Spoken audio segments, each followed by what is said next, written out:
Have you ever had that feeling where nothing is technically wrong, but you still feel uneasy? Your bills are paid, you're working, you're doing what you're supposed to do. And yet, one unexpected expense feels like it could knock everything off balance.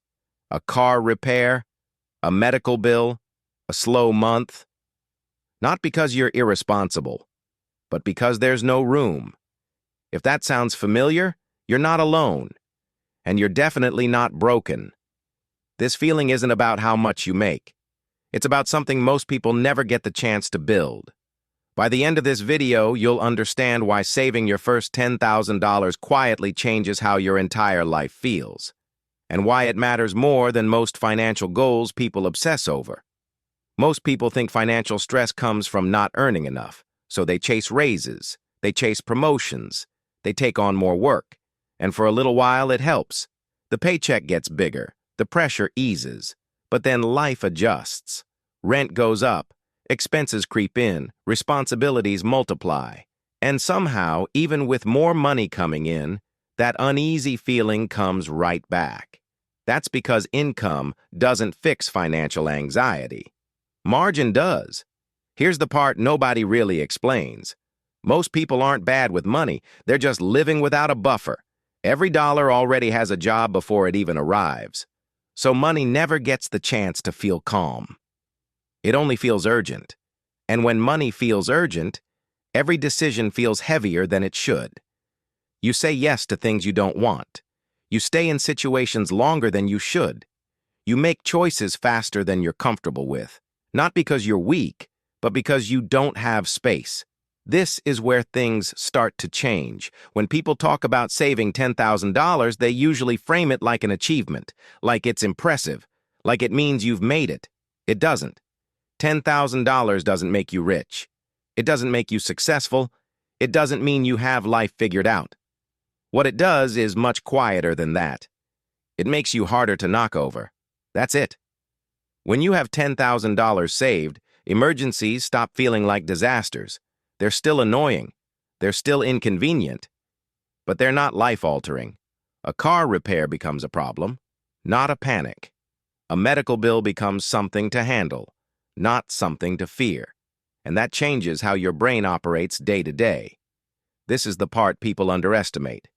Once you have a real buffer, your nervous system relaxes. You stop scanning for danger all the time. You stop bracing for impact. You think slower, clearer. And because of that, your decisions get better, without you trying to make them better. People who hit this point often say the same thing. I didn't realize how stressed I was until I wasn't anymore. That's because constant financial pressure becomes your baseline. You forget what calm feels like. Here's why this number works psychologically. Below $10,000, money is fragile. Every expense feels like it could undo months of effort. Every setback feels personal. But once you cross that line, money starts acting like insulation. It absorbs shocks. And when shocks don't pass straight through you, your entire relationship with money changes. You stop making decisions out of fear. You don't jump at every opportunity. You don't panic at every headline. You don't feel the same pressure to keep up with everyone else. You gain something most people don't realize they're missing: options. And that's what people are actually chasing when they chase money. Not stuff, not status. Freedom from pressure. This is also why people who reach this point start behaving differently with money, even if their income doesn't change. They're not smarter. They're not more disciplined. They're calmer. And calm people make better choices. So why don't more people get here? Because life keeps resetting them. Money leaks out quietly. Rent, food, subscriptions, convenience. Nothing dramatic, just constant. Most people never get a pause long enough to build margin. They're always recovering from the last thing. And when you're always recovering, saving feels pointless. Why build something that's just going to disappear again? So people stop trying. They focus on getting through the month instead of getting ahead of it. And then they blame themselves for feeling stuck. But the problem was never effort. It was never motivation. It was that they never got ahead of life long enough to feel stable. Once you have that buffer, something important changes. You're not reacting anymore. You're choosing. You don't need to fix everything at once. You don't need to optimize every dollar.